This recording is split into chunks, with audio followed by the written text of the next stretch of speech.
Welcome back. Our next speaker is an educator who has dedicated his tenure here at the University of Johannesburg to pushing the agenda of us understanding, exploring, and embracing the inevitability of the fourth industrial revolution. Professor Tshilidzi Marwala is the vice-chancellor of the University of Johannesburg. And just to give you a little bit of background and context of the space that we are in, this is a fully equipped state-of-the-art theater that exists on this campus. The University of Johannesburg offers fine art and design and architecture as disciplines, but they don't actually have an arts faculty in the sense that you cannot study performance here, or you can't study theater or dance. But because of the arts and culture department, the students, the learners who attend this institution are exposed to the length and the breadth of the arts, which says a lot. For an engineer to be able to learn about poetry, or for an architect to be able to learn about theater and dance, even though they're not studying it, it shows the kind of vision that cares about the arts, that understands the essential nature of the arts to our emotional and intellectual development. If you are exposed to the arts, you are going to be better at what you do, no matter what you do, whether you are a scientist or an engineer or a carpenter, whatever it is that you do. Having a creative mind and a creative approach to your life will make you better. And understanding where this intersects with technology is going to allow us to take these disciplines into the future. So it is my great pleasure and my honor to welcome the Vice-Chancellor of the University of Johannesburg, Professor Tshilidzi Marwala.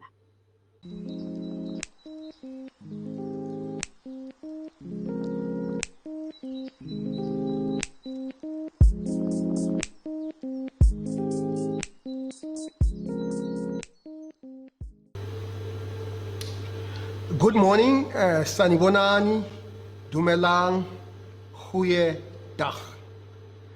Thank you very much for attending this online forum about the role of arts in the fourth industrial revolution.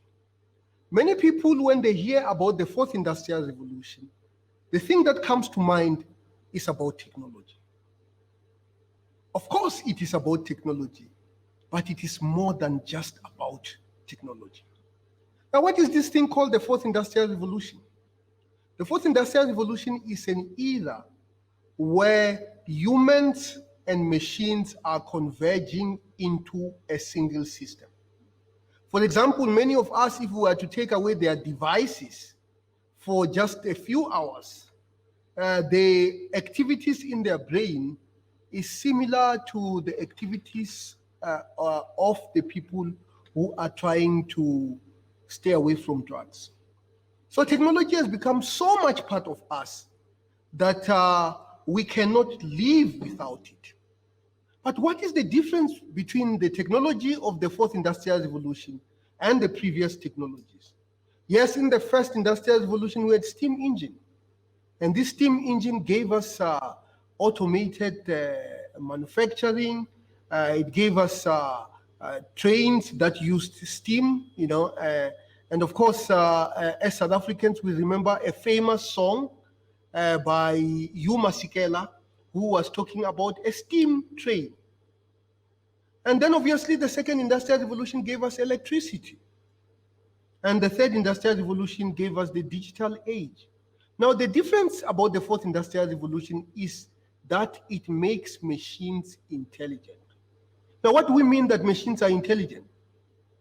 Machines are intelligent when they are able to do what human beings are able to do or are supposed to do. For example, a machine can be able to play a meaningful role in manufacturing in our factories. But what is special about the technology that is driving this fourth industrial revolution, artificial intelligence, is that it makes machines even do things that human beings cannot be able to do. Now we know that a very classic game of chess, the champion is no longer a human being. The champion now is a machine, with all sorts of implications on who we are as human beings and our identity, what we do, our role in the world, what is going to happen to the world of work. This is really the era in which we live in. Now, how do we prepare ourselves for the fourth industrial revolution? Because this fourth industrial revolution is about the convergence of humans and machines.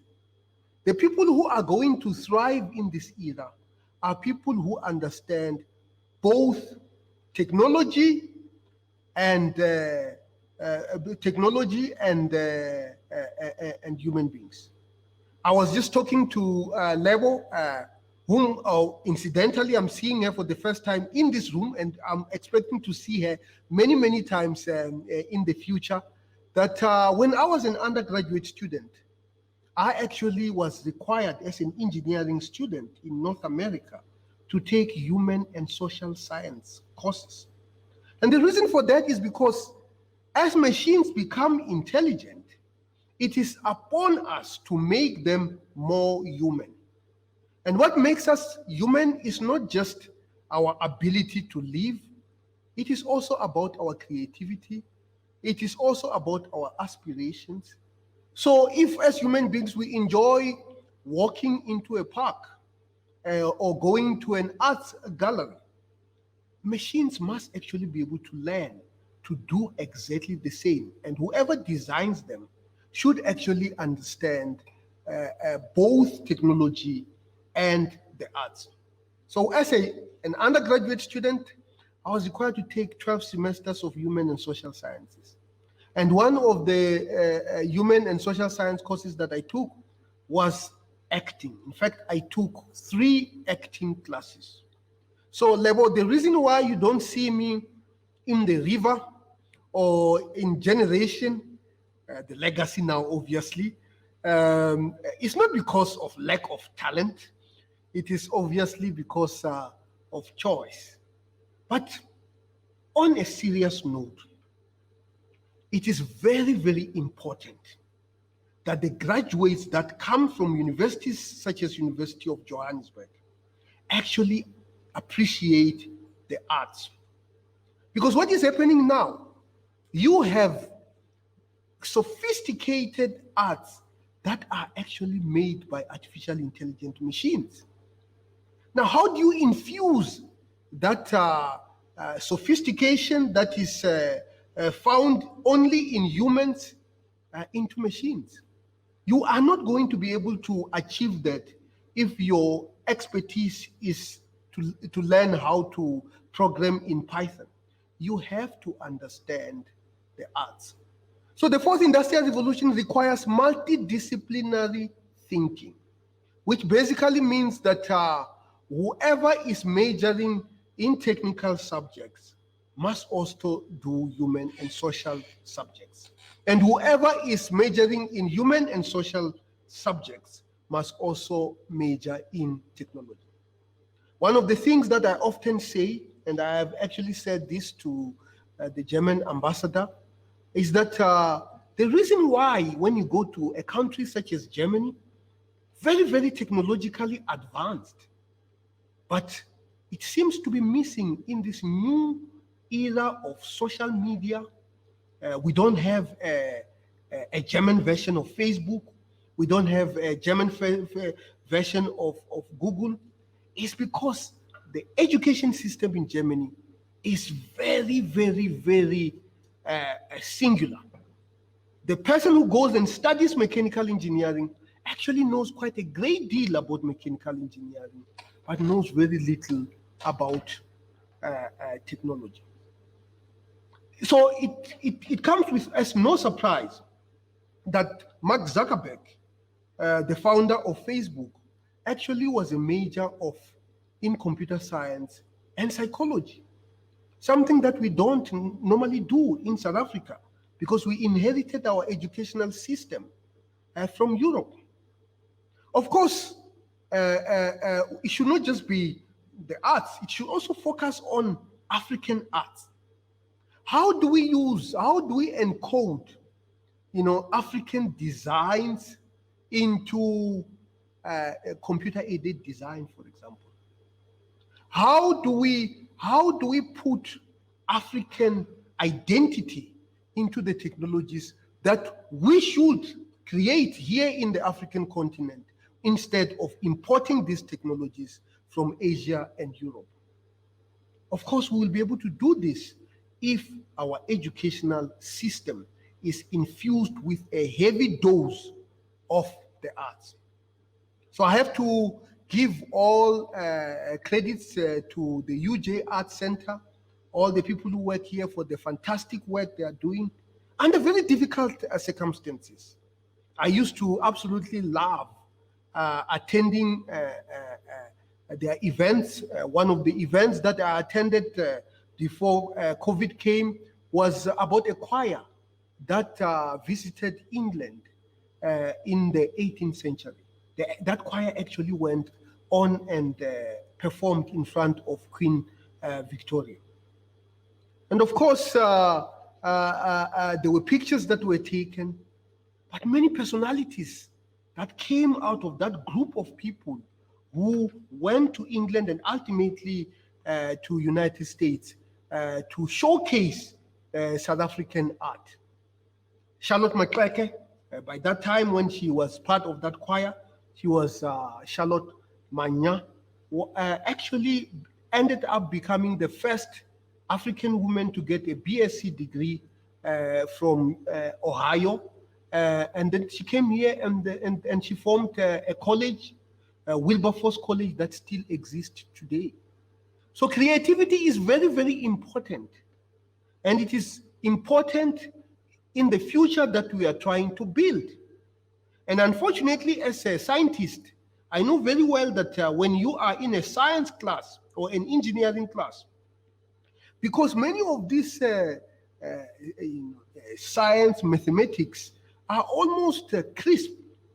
You can't really challenge them, It's very difficult to challenge them, So we need to infuse something like the arts, which require a great deal of certainly multi-dimensional thinking, where the truth has multiple identities in order to nurture that very important skill that is needed for people to succeed in the fourth industrial revolution: creativity.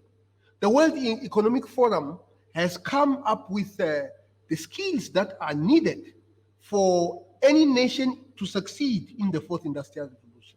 Creativity is one of them, and we can only get it through the arts. Problem solving is another, very, very important. The ability, judgment is not final. Judgment has a degree of truthness, very, very important. So once again, thank you very much for joining us this day, and I'm looking forward to following the developments throughout the day. And I really would like to thank UJ Arts Center for coming up with such an important initiative amidst COVID. And in the future, in the post-corona world, if there's such a thing, we are hoping that you are going to physically come and see what we have to offer as the University of Johannesburg. Thank you very much. Ngiyabonga. Kia libuwa. Bayadanki.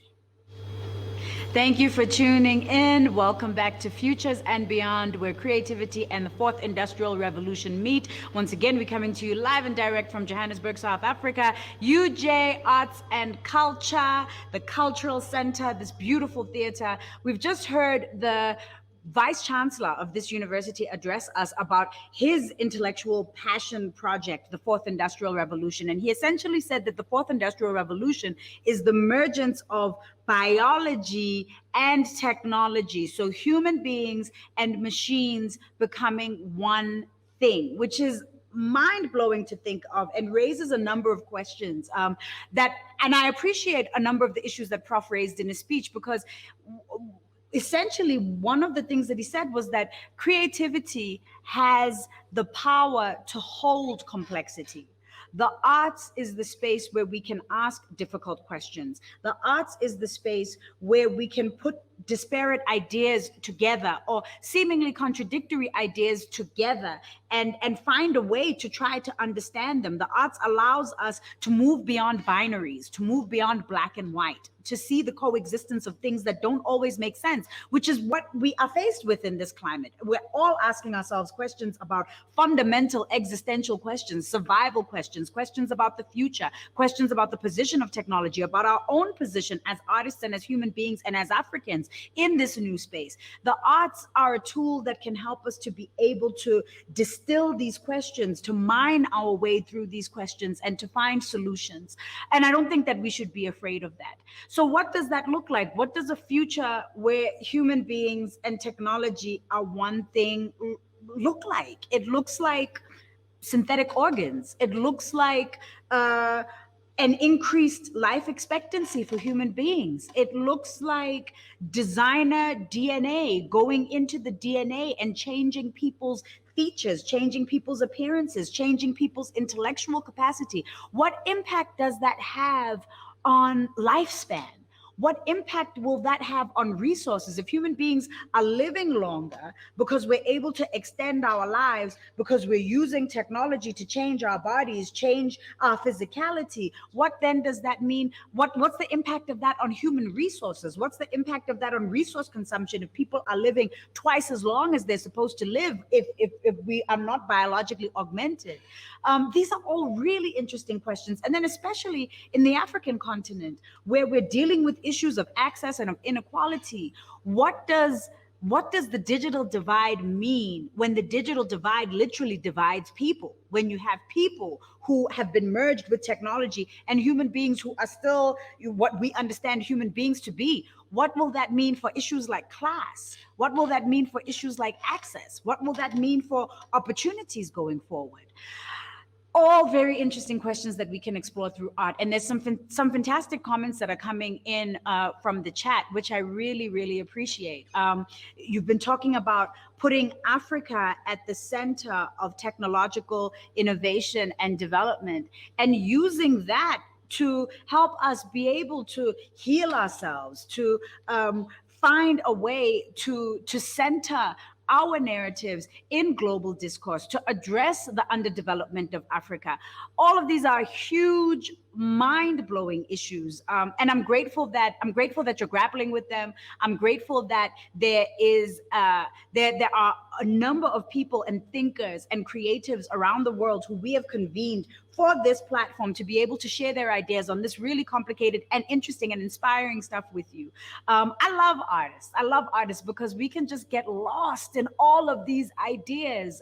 And this is what we need. We need a space that's going to help us to be able to push our mental boundaries so that we can use our strengths, our creativity to be able to grapple with these issues. Creativity is a strength in the modern world. In order to be able to deal with all of the changes that life is throwing at us, you need to be creative. What are the strengths that we have as a sector? We are flexible, we are resilient, we are adaptable, we know how to work communally, we know how to work in isolation, we bounce back quickly, we know how to integrate new information into what we do. So if we're able to get past the trauma of this moment, and I don't minimize that trauma because it is massive, but if we're mentally able just to step past it or see beyond it, we can see tremendous opportunities in this moment. And I'm grateful that you're walking this journey with us.